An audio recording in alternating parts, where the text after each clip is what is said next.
Hey, stop it! Oh my God. I love having a cat, right, Arlo?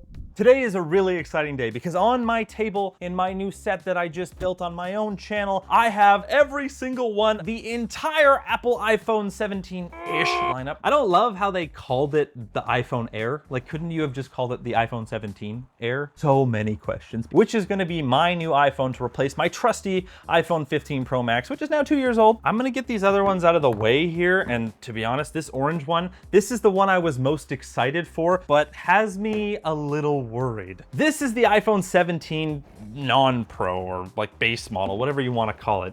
And while these aren't usually the most exciting phones in the lineup, this year that is different because Apple's made some serious upgrades to this base model device that I think is going to make them pretty enticing buy. All of the same buttons that we're pretty familiar with. You got your volume rocker and your little customizable shortcut button. We got the camera button over here, power button, nothing on the top, and then USB-C on the bottom. Finally, high refresh rate, OLED, Pro Motion, whatever you want to call it, 120 hertz goodness. It's the exact same screen virtually as what is on the iPhone 17 Pro, which we'll see in a second, and that is freaking huge. Around back, we've got two 48 megapixel cameras, nothing crazy new here. I think the only other thing that's a little bit different on the outside of this phone than you might be used to seeing is the lack of a SIM card slot.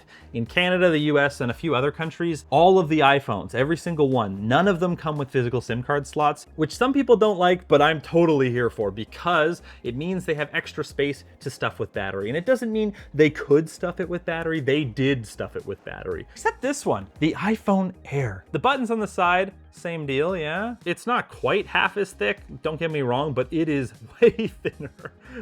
And man, it really feels nice. I guess it's just because it forms to the hand and like the like grooves in your fingers. It just sits in there a little bit more naturally, a little bit nicer. It looks sleek. It's got a titanium unibody, unlike the aluminum construction of this phone, the normal iPhone 17. Unlike the iPhone 17, it doesn't have a SIM card slot anywhere in the world. You no longer need a physical SIM card. As for what else is in the box with these iPhones, we've got a 1 meter sleeved cable. I do really need to check if it's strong enough. I'm sure Zach from Jerry Rig Everything is going to really put this thing through its paces, but according to Apple, it is strong. So I should just be able to like full send this. Woo! And the front, right on the glass. Oh, it's bending, but like, look at that. It's straight as an arrow. That is crazy, dude. Oh, I'm shaking. I was really trying to push. Apple, bravo. Like, honestly, did not expect that. I mean, it does have Ceramic Shield on the back and Ceramic Shield 2 on the front. Their new display glass, whatever you want to call it, technology. My only other real concern would be battery life. This is supposedly as good as a 16 Pro for battery life in terms of the playback time, despite it having a physically smaller battery. Their solution that they advertise is, oh, get like a lovely battery bank for the back of the thing. And it's just like, no, Apple, not that. It's $100. I mean, it does get you up to the Pro Max's battery life, but I sure as shit didn't even buy it because that's silly. You should not need to buy a like magnet battery. But what you might need to buy is a speaker. Because if you look at the top, you will see the earpiece speaker is there as usual. But what you won't see on the bottom is speaker grills. It's just the little grills for the microphone and that's it. There's only mono speakers on this thing, and I suspect it's not gonna be good. Oh, it's so much worse. That's full volume, by the way. So here's the 17 Pro Max at like 70% volume. That's iPhone Air at max. I'm not surprised there's way less space. It's probably a different speaker. What I am holding out hope for is these Pro iPhones being as good as they look on paper. Cosmic orange.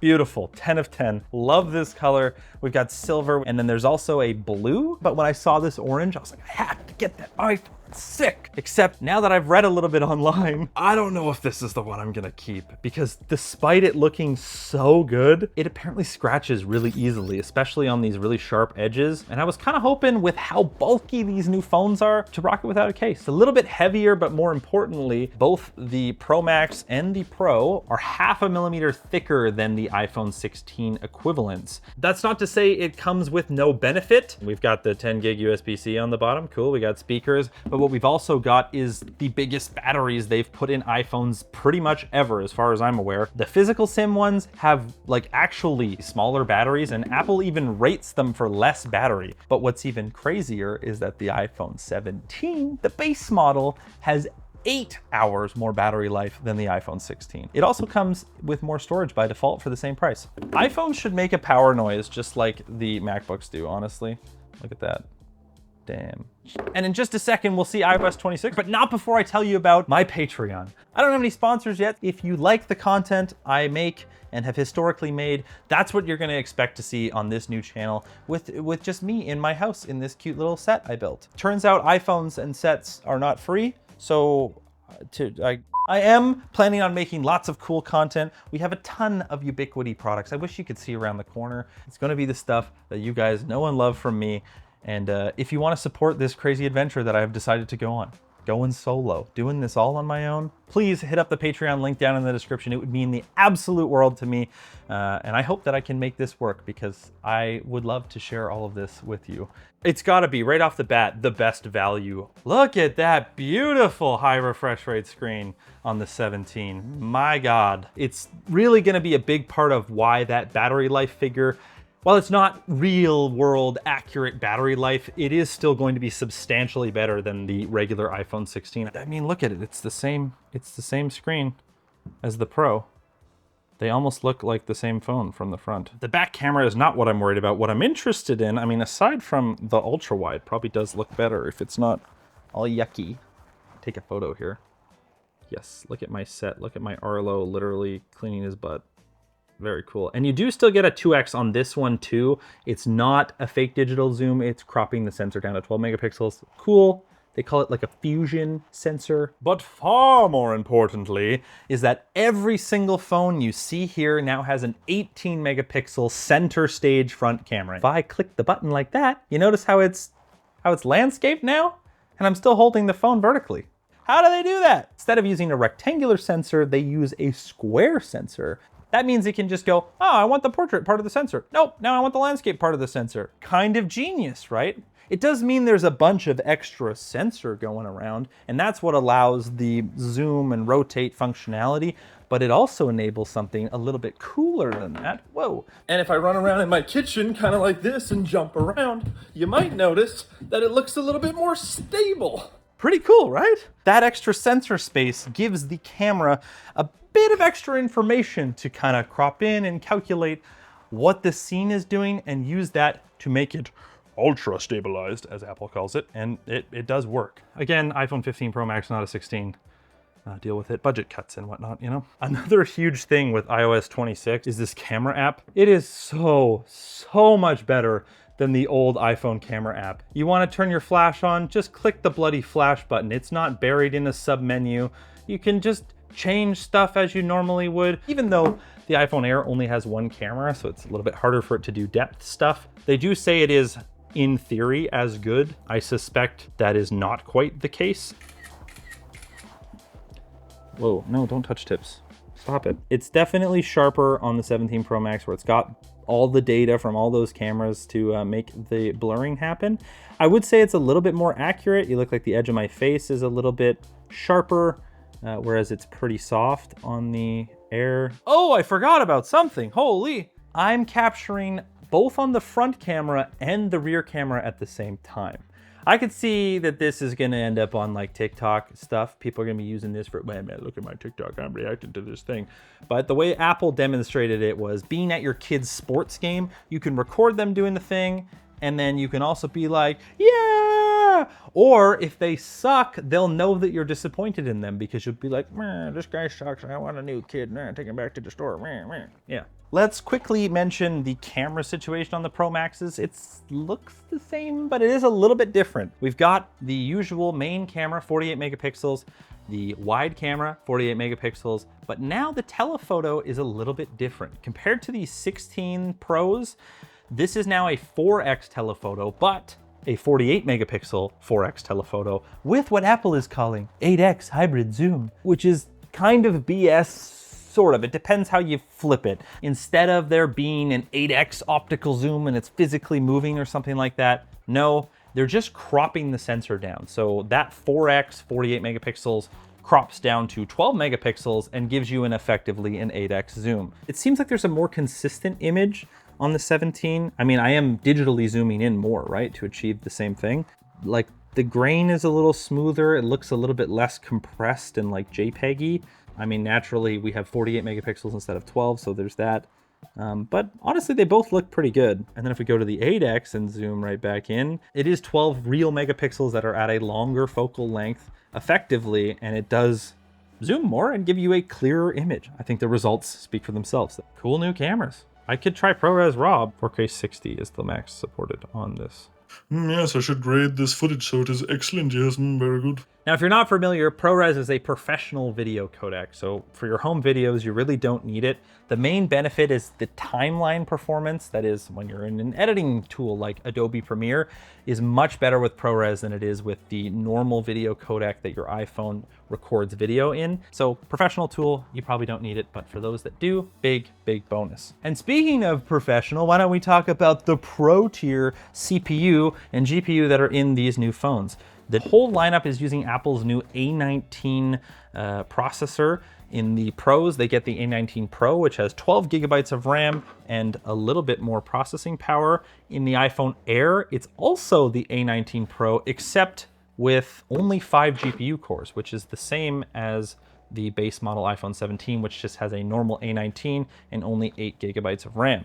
I suspect, thermally speaking, we're gonna have some issues with this Air, given all of the compute is up here, and it doesn't have like a big hunk of aluminum unibody to sink that heat into like these other phones do. And for that matter, a giant battery, just a lot of thermal mass, right? But I am wondering what the performance looks like. So why don't we run a quick benchmark? These two phones perform nearly identically. The interesting thing though, is the Air is way slower than even the base model iPhone, which has just an A19. They had the same amount of GPU cores, but even then, even with the extra RAM, which you can see does buff its numbers quite a bit comparatively, it's performing much worse on the GPU and noticeably worse on the CPU too.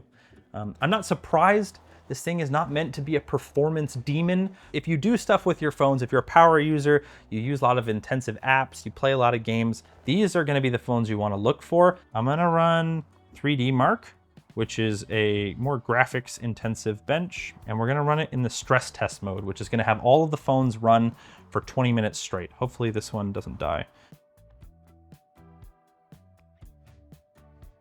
The iPhone Air is definitely our worst result here. If you look at it, oh man, it starts at 2200 and then it's 1500 and then all the way down to 1300. And at one point it had this big dip.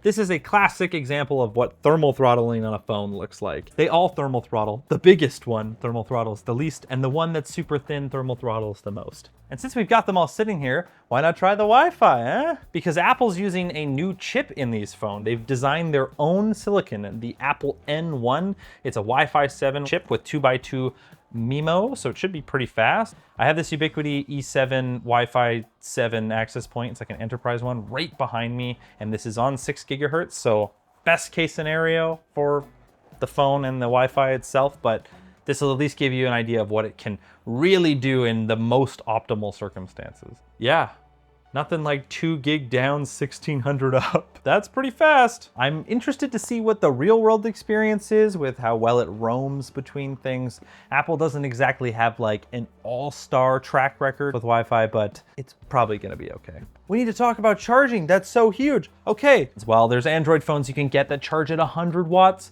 iPhones, usually limited to like 20, even on the big ones.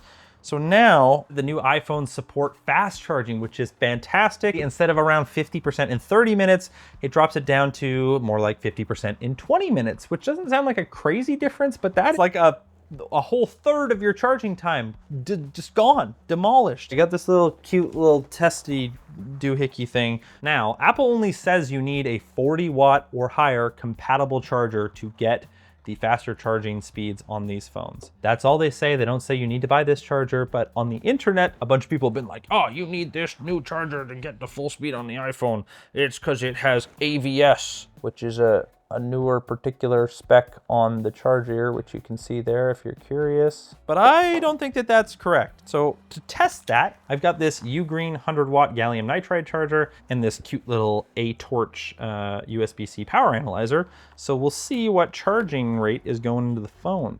Before we continue, let me take my iPhone 15 Pro Max, which is about half charged. So we can see we're around 19 right now. The older phones are really truly capped at around 20 watts. So I'll just leave this running for a little bit. This is our Ugreen charger. We'll see if that changes around, but it seems like 38 watts-ish. I'll have this little A-Torch adapter linked in the description, so if you're interested, you can check it out. It's pretty cool to be able to see what your devices are charging at. Let's try the Apple charger. I think it's BS. I don't think you need Apple's fancy new charger to charge at full speed, but to further push this point, this is an Anker PowerPort Atom 3. Hey, look at that. The old school-ish Anker USB-C charger, the PowerPort 3, 38, 39 watts too. So yeah, your new iPhone, you do not need to buy Apple's fancy charger. That's a load of crap. Now I did plug in all these phones and run them on a 20-minute charging test to see what Apple's claims were like, and it does seem like it's in the range. The Pro Max is the only one that didn't quite get there. I think it got up to around 42%, 43% in 20 minutes. Apple doesn't say 50% in 20 minutes, they say up to 50%, so that's fair. So overall, what do we have then? A bunch of new iPhones that charge faster, have bigger batteries, are faster to perform, have better cameras. I think this is a pretty decent upgrade. The last round iPhone 16s are kind of just like, oh, a camera button. This time, we're getting stuff. I still don't know if I'm gonna keep this one. The whole paint scratching situation is really not my vibe. Cosmic Orange really does look good though. I mean, so does the silver. I think you're not gonna go wrong with either of them as long as you throw a case on this thing. I'll link some cases down in the description too on Amazon. You can use my affiliate links down there to help support the channel. You can also check out down there my Patreon link where you can support me directly by throwing money at me. Woohoo! If you like the content that I'm making, get subscribed, hit the like button, and let me know what you think of the new iPhones. I wish I could have uploaded this a bit sooner. The UPS guy didn't ring my doorbell, so I didn't know he was here, and then I had to wait a whole other day to get the phones, but they're here now. And also check out my AirPods Pro 3 video. Very nice. Goodbye.